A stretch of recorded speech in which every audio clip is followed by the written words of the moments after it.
예수님의 이름으로 환영하고 축복합니다. 네.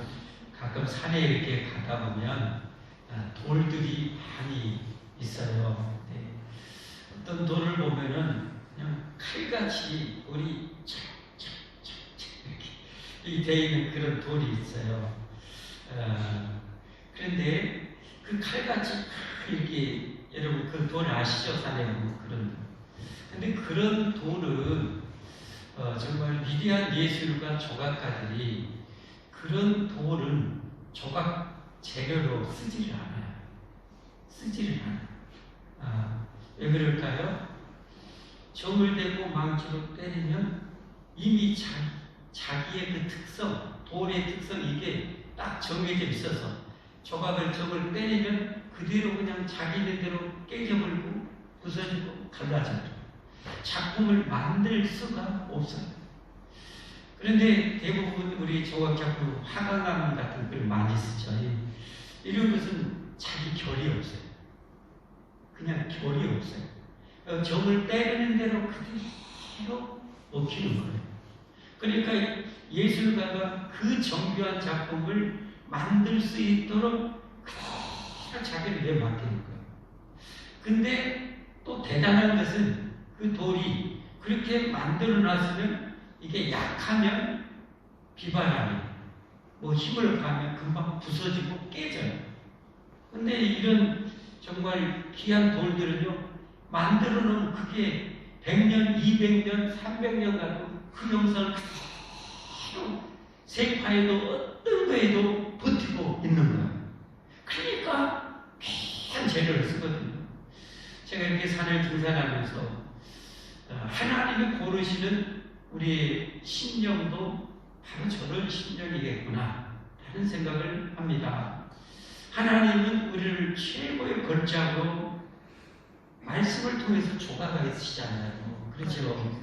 그 말씀이 들어가는 대로 아멘, 아멘하고 한번 말씀이 내게 새겨져 있으면 아무리 힘들고 어려워도 다니엘처럼 사드락과 메삭과 앞에 있는 것처럼 그 말씀에서 이탈하지 않고 죽인다 해도 죽이라고 그냥 용광로 불 속에 들어가고 사다불 속에 들어가고 그대로 하는 거예요.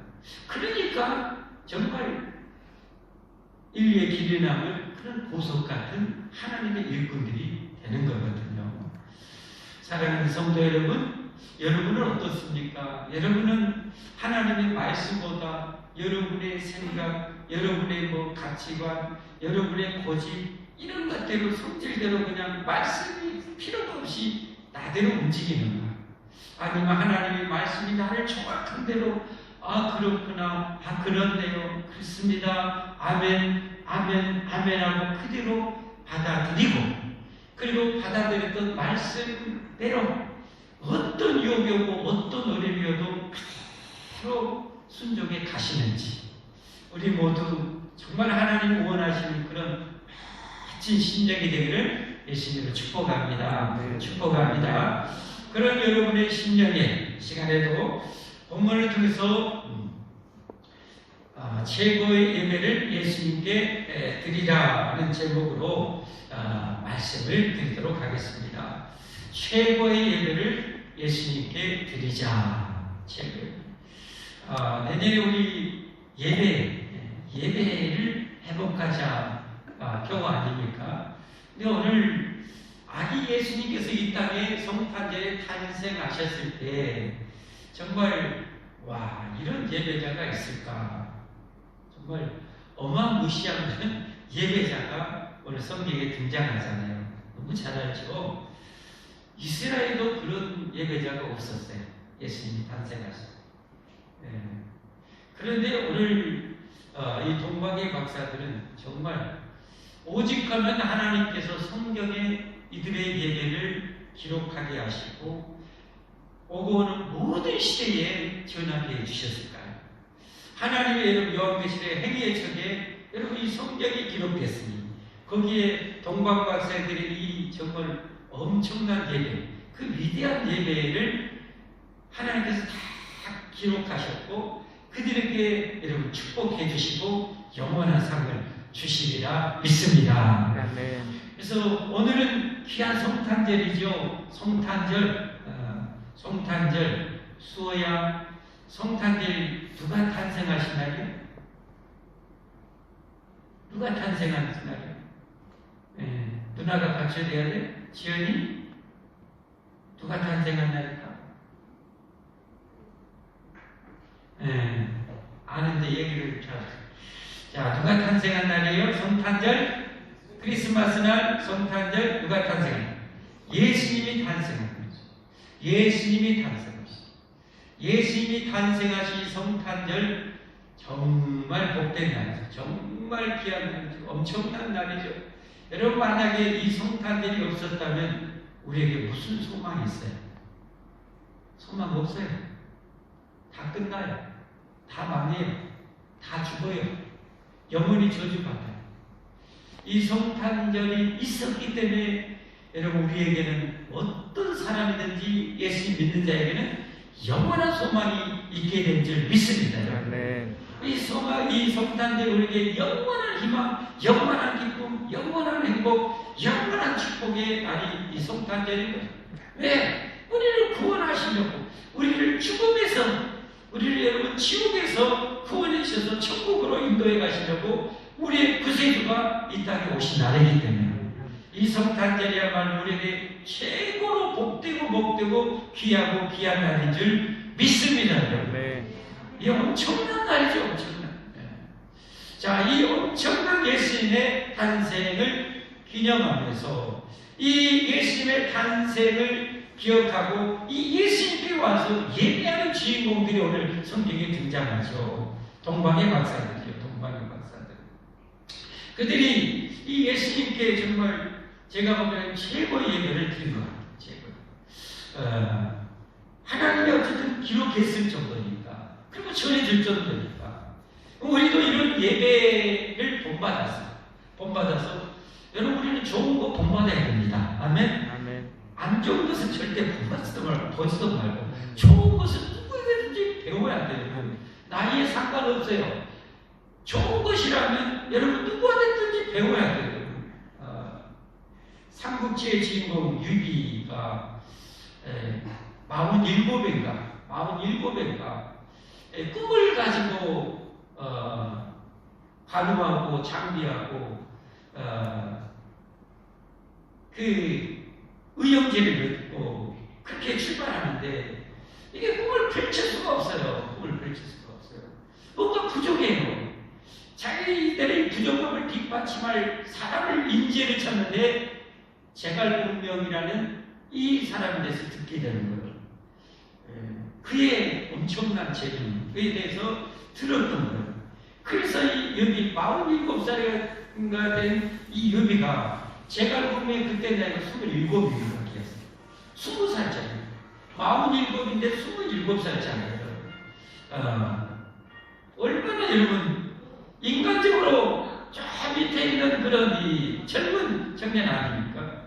그런데도 여러분 그 삼고처럼 그 초가집에 그 머나먼 길에 간 거예요. 뭐 하려고? 자기의 부족함들을 채워줄 수 있는 사람이 제가 공명이었기 때문에 그래서 찾아가서 우리가 좀 이런 꿈을 가지고 의연절을 맺었는데 와서 도와달라고. 그런데 제가 공명이 거절하죠.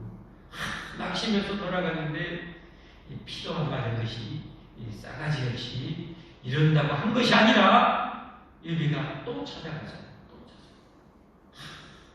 간곡하게 20살이라는데 간곡하게 당신의 재능이 지금 우리 나라를 보라고 이게 지금 이 난장판이 이 서민들이 이렇게 정말 피나는 고생하고 있는데 저들을 좀 이제 평화와 안정과 정말 부유함을 줘야 되지 않겠냐고 당신이 좀 도와달라고 했는데 또 거짓말이 또 막그런 것이 이렇게 이런 것이 아니라 또 찾아가는 거 찾아가. 그래서 우리 좀 도와달라. 유비가 정말 대단해요. 머리는 제갈공명을 따라갈 수 없는데 어떤 분이 분이 책에 그렇게 써놨더라고요. 삼국지에 보면 세 종류의 뛰어난 장수가 있다. 싸움을 잘하는 용장이 있고, 그리고 제갈공명처럼 뛰어난 전략을 전술을 세울 수 있는 그런 이 치장이 있고, 지혜로운 장수가 있고.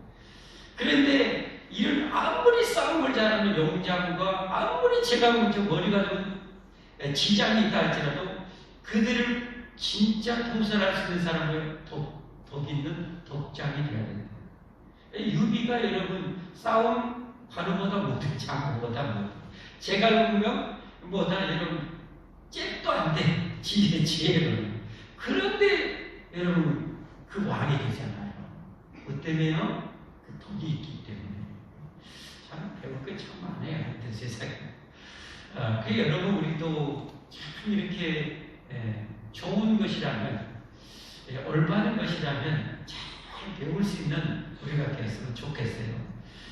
이 동방박사들의 이 예배, 정말 이 엄청난 예배거든요. 어떻게 그들이 정말 최고의 예배를 드렸을까? 한 4가지 살펴보면요. 첫 번째로 보면 정말 그 머나먼 길, 최소한 여러분 1000km에서 1500km 정도 이상 떨어져 있는 곳에서 여러분 와서 예배를 드렸어요. 여러분 잘 알죠? 동방에서 왔다고. 1절, 2절을 한번 보면 그렇게 나와요. 한번 보여주세요. 헤롯 왕 때에 예수님께서 유대 베들레헴에서 나심에 동방으로부터 박사들이 예루살렘에 이르러 말하되 유대인으로 왕으로 나시니가 어디 계시냐? 우리가 동방에서 그의 별을 보고 그에게 경배하러 왔노라. 어디서 왔다고요? 동방. 여기 대부분 추측컨대 어떻게 합니까? 메소포타미아 지역이거나 저 더 동쪽으로 가서 페르시아, 지금 인도에서 왔을 것으로 추측합니다. 그 합리적인 추측의 이유는 뭐 때문에 그런가? 여러분, 그 메소포타미아 지역이나 페르시아의 유대가 멸망을 당해서 포로로 끌려가는 사람 다니엘, 사드락, 메삭과 아베드고가 있었죠. 그 여러분 거기에서 이 다니엘이 그 여호와 하나님의 그 위대하심을 여러분 다니엘서에 그냥 느부갓네살 왕이 바벨론 왕이 그냥 공포하고 조소까지 내릴 정도로 하나님에 대해서 여호와 하나님에 대해서 그들이 잘 알았어요. 거기에 관심 가지고 신앙에 깊이 입문했던 사람도 얼마든지 나왔을 거예요. 그에 또 수십 년이 지나서 누가 나옵니까, 여러분? 에스더 왕비와 그때 페르시아의 여러분 모르드게가 총리가 되잖아요. 2인자가 되잖아요. 그런가 하면 느헤미야는 여러분 술 가는 자리는 정말 고위 공직자가 되잖아요.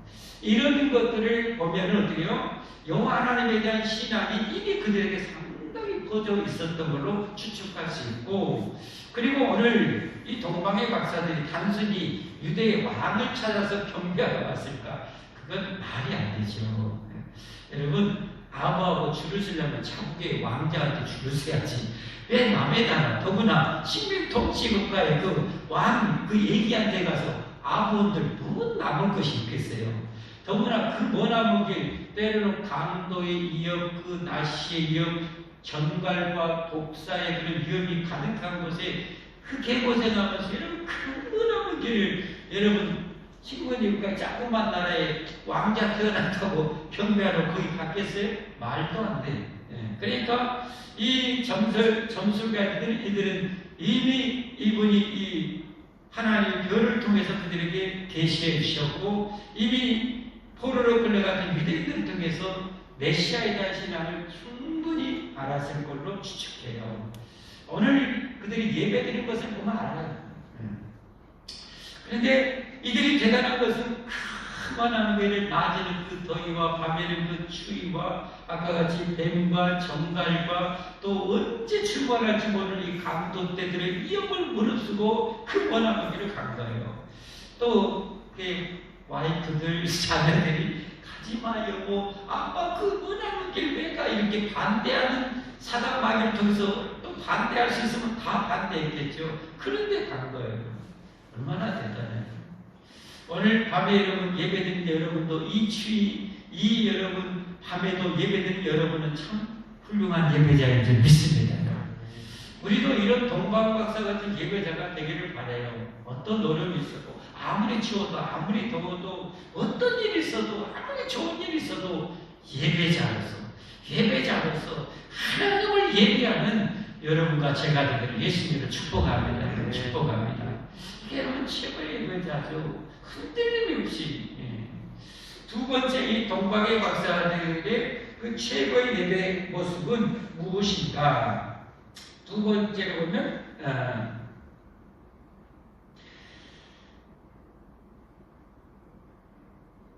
이 예수님께 곧 하나님께 예배드리는 것을 가장 기뻐했어요. 하나님께 예배드리는 것, 예수님께 예배드리는 것을 최고로 기뻐했어요. 자, 오늘 말씀 10절 보겠습니다. 10절. 그들이 별을 보고 어떻게 했어요? 매우 크게 기뻐하고 기뻐했다. 메시아를 인도하는 별을 보고 정말 한마디로 최고로, 최상으로 기뻐하고 기뻐했다. 별이 기뻤겠어요? 아니면 자기가 경배할 대상이 인도하기 때문에 기뻐했겠어요? 자기를 메시아로 인도할 별 때문에 기뻐한 거죠. 그러니까 그 안을 보여 하나님께, 예수님께, 아기께 경배하는 것, 예배하는 것을 그렇게 기뻐한 거예요. 여러분, 우리가 이런 예배자가 된다면 하나님이 정말 엄청나게 기뻐하실 거다. 우리가 여러분 세상에 이 마귀가 하나님보다 더 좋아하고 하나님 앞에 예배드리는 것보다 더 좋아할 만한 것을 얼마나 많이 유혹하는가요? 선악과 같은 걸로 얼마나 많이 유혹하는가요? 돈, 게임, 인터넷, 드라마, 영화 이런 걸 이 벚꽃, 여름에 해수욕장, 가을에는 단풍 등에서 유혹하는데 그럼 단풍이, 벚꽃이 나를 1분이라도 생명을 연장시켜줍니까? 돈이 내 생명을 1초라도 더 연장시켜줍니까? 못하잖아요. 하나님만이 내게 생명을 줄 수 있고, 하나님만이 영원한 생명을 줄 수가 있고, 하나님만이 내 건강에 건강을 더해줄 수가 있기 때문에 우리는 마땅히 하나님을 최고로 기뻐하고 예배해야 될 줄 믿습니다. 아멘. 그렇게 우리를 바꿔나가야 돼요. 우리 체질을 바꿔나가야 돼요. 우리 생각을 바꿔나가야 돼요. 별을 보고 저렇게 매우 크게 기뻐하고 기뻐했던 이 동방의 박사들 같이 얼마나 힘들었겠어요. 그 먼 거리만. 그런데 저렇게 기뻐하고. 여러분 오늘 밤에 예배 오면서 얼마나 기쁨으로 오셨어요. 얼굴에 그냥 미소가 절러지고 웃고 이렇게 오셨는지. 여러분 우리가 이런 예배자 되십시다. 하나님이 정말 기억하고 길이 기억에 남을 그런 예배자 됩시다. 아멘. 세 번째 동방 박사들의 이 예배를 보면 뭐예요? 최고의 경배를 드립니다. 최고의 경배를 드립니다. 제가 오늘 꼭 드리고 싶었던 말씀 11절을 보면 집에 들어가 아기와 그의 어머니 마리아가 함께 있는 것을 보고 엎드려 아기께 경배하고. 애기예요. 막 태어난 깐난 애기인데 그 깐난 애기한테 엎드려 경배를 드리죠. 엎드려. 와, 이런 정말 엄청난 이 예배. 그야말로 최고의 정성의 예배를 엎드려. 여러분 우리가 비록 의자에 앉아서 예배 드리지만 우리 마음으로 하나님께 엎드려 여러분 경배할 수 있기를 바랍니다. 정말 그러지 못한 것이 마음이 아플 정도로 하나님께 마음으로 엎드려 예배할 수 있기 바랍니다. 여러분 하나님이 어떤 분이 여러분 천사도 감히 쳐다보지를 못하잖아요. 여러분 스랍천사 봐보세요. 여러분 이사야에서 보면 스랍천사 6장에 보면요 두 날개로 얼굴을 가려요. 여러분 천사가 뭔지가 있어요. 여러분 죄 하나도 없어요. 그런데 그렇게 영광스러운 하나님 감히 쳐다볼 수 두 날 얼굴을 가리고, 이거 물론 상징적인 거죠. 천사가 진짜 날개 있다는 것이 아니라 그렇게 상징적으로 그 천사들이 감히 하나님 바라볼 수가 없는 거예요. 못 보는 거예요. 그게 영광스러웠어요. 두 발로 죄가 없는 천사들이 발을 가리고 두 발로 다니면서 걸어가다 여러분 하늘을 찾아가는 거예요. 이렇게 영광스러운 하나님이에요. 여러분. 정말 우주가 한마디에 있고 사라지고 창조되고 할 정도로 엄청 어마무시한 하나님이에요. 여러분. 이 하나님이 여러분 우리를 구원하시겠다고 가장 낮은 마구간에 태어나 오셨어요. 여러분. 이것을 동방박사들이 누구보다 더 깊이 알았겠죠. 그러니 그 악에게 엎드려 경배하는 거예요. 예배 드릴 때 여러분 최고의 자세로 여러분 하나님을 예배해야 됩니다. 예배 드릴 때는 그러니까 발도 꼬면 안 돼요. 어른들한테 발 꼬면 좀 그러잖아요. 하나님 앞에 발 꼬면 안 되고 하나님 앞에 자세도 바르게 하고 하나님 앞이잖아요. 하나님을 예배하잖아요. 정말 하나님 앞에 최고의 자세로 최고의 모습으로 하나님을 예배하는 여러분과 제가 되기를 주님에게 축복합니다. 여러분 축복합니다. 기왕에 예배드리는 것 하나님 앞에 그냥 다이아몬드 값으로 예배를 드려야죠. 그러려면 어떻게 예배드려야 돼요? 아무리 어떤 일과 아무리 급한 일 있고 아무리 가정에 뭔 일이 있어도 예배 자리를 지키는 우리가 되어야 돼요. 마음만 먹으면 다 할 수 있어요. 마음 먹으면 다 할 수 있어요. 마음 먹으면 오늘 91세대시는 우리 김동수 이사님도 마음만 먹으니까 오시잖아요. 마음 먹으면 다 할 수 있어요. 여러분. 저희 아버지 어머니 돌아가셔도 주일날 4일장 해가면서 여러분 주일 저희 예배 다 인도하고 했어요. 여러분. 다 하고 있어요. 할 수 있어요. 여러분. 그런 예배자가 되는 거예요. 누가 막아요? 마지막 이 동방박사들이 이 성탄절에 이 땅에 오신 예수님께 경배하는 것은 네 번째는 최고의 예물을 아기 예수님께 드리면서 예배해야 합니다. 11절 다시 한번 읽겠습니다. 시작. 집에 들어가 아기와 그의 어머니 마리아가 함께 있는 것을 보고 엎드려 아기께 거하고 경배하고 그리고 모여 고비약을 열어 황금과 귀향과 몰약을 예물로 드리니라. 이 황금과 유향과 몰약은 뭐 따로 설명할 것 없이 가장 간단하게 당시의 최고의 권세자 왕들에게 드렸던 최상급 최고의 예물. 근데 아기께 간단하게 예수님께 황금과 유향과 몰약 최고의 예물을 드려서 여러분 예배를 드렸어요. 여러분 하나님께 예배 드릴 때 여러분 아까운 마음이 많이 들어갈수록 여러분 좋은 예물입니다. 그러나 아까운 마음이 별로 없이 드리는 것은 정성이 덜 들어간 예물이라고 할 수 있어요. 아까운 마음이 많이 드린다는 것은 내 삶에 그만큼 필요한 물질인 거예요. 그 소중한 물질을 하나님께 드린다는 것은 그만큼의 정성을 하나님께 올려드리는 거예요. 그러니까 여러분 예수님께서 성경에서 그 연복에다가 헌금하는 사람들, 수많은 사람들 거기에 막 부자들 막 땡그랑땡그랑 막 쌀을 그 헌금하는 사람들이 있었는데 예수님께서 뭐라고 하세요? 가장 그때 동전 화폐 가치로 가장 낮은 동전 2개를 한 여인이 넣었지요. 근데 제자들한테 가르쳐 주는 거예요. 저 여인이 가장 많은 예물을 드렸다. 왜냐하면 다른 사람들은 풍족한 중에 드렸지만 저 바보는 저게 비록 동전 2개지만 자기 전 재산이다. 여러분 자기 전 재산을 드린다는 거예요. 할 수 있는가요?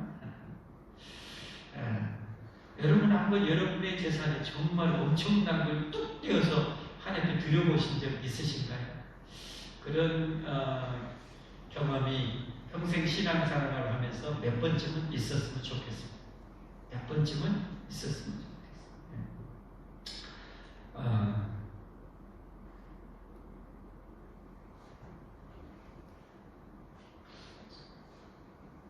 자식자랑 팔불치들이 제 딸이 얼마 전에 제가 마이크를 유선으로 이렇게 들고 아빠 제가 한 100만 원짜리 무선 마이크 하나 해드릴까요? 제가 선생님을 하나 하고 싶다고 그랬더니 그럼 100만 원 적은 것 같지만 그래도 적지는 않잖아요. 그렇죠? 그렇게 한다면 참 목사로서 딸이 그러니까 좀 기분이 좋더라고요. 하지만 그 비상을 왜 하려고 그래? 이런 것이 아니라 고맙더라고요.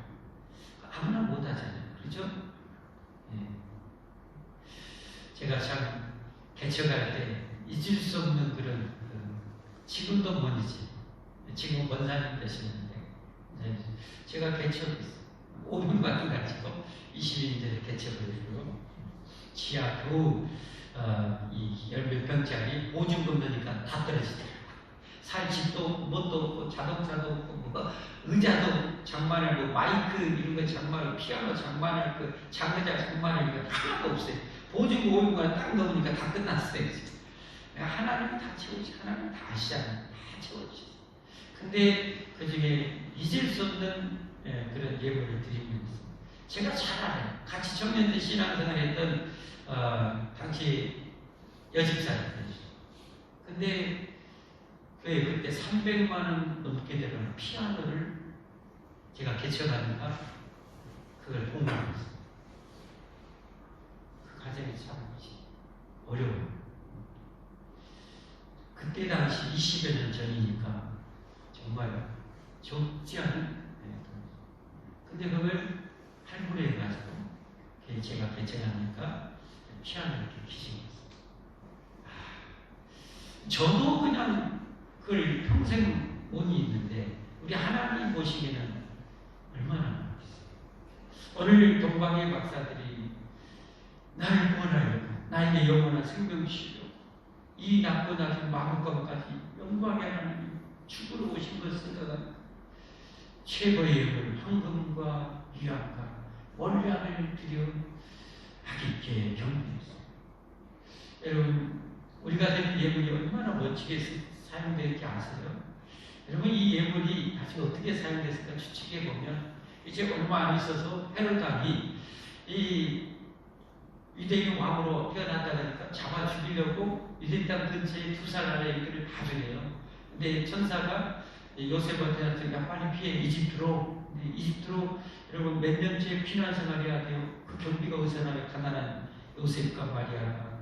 근데 이 동방의 박사들이 드렸던 그 예물이 그 도피 자금, 나중에 갈릴리에 가서 정착 자금, 하나님이 인류의 메시아의 길을 예비하는데 다 쓰여요. 그게 멋지게 너무 귀하겠어요. 우리 집사님 피아노가 여러분 우리가 하나님을 비록 지하에서 예배드리지만 하나님을 찬양하는데 여러분 그게 영광스럽게 여러분 10년 넘게 쓰여졌다는 사실을 얼마나 귀한 일입니까? 세상 말로 그러죠. 개처럼 벌어서 정성같이 쓰라는 말이 있는데 우리가 하나님의 언급도 그렇게 좀 멋지게 했으면 좋겠습니다. 말씀 이제 뵙습니다. 오늘 성탄절 우리가 하나님께 예배드립니다. 여러분 오늘 오전 예배를 드리고 오늘 이 밤에도 예배드립니다. 이 동방의 박사들과 비춰서 나는 예배가 어느 정도인가 한번 돌아봤으면 좋겠습니다. 그리고 우리도 더 멋진 예배자, 하나님이 기뻐하신 예배자, 너무너무 기억이 되어서 아예 성경책까지 올려주고 싶은 그런 예배자로 우리가 그런 멋진 예배자로 평생 살면 얼마나 좋을까. 여러분 그렇게 예배하고 싶지 않으십니까? 그렇게 예배하기 위해서 힘쓰기를 원하시면 아멘 하십시오. 아멘. 우리 같이 함께 하나님 찬양을 하겠습니다. 122장. 성탄절에 맞는 제가 너무너무 오늘도 성경과 맞는 찬송 정말 좋아하는 찬송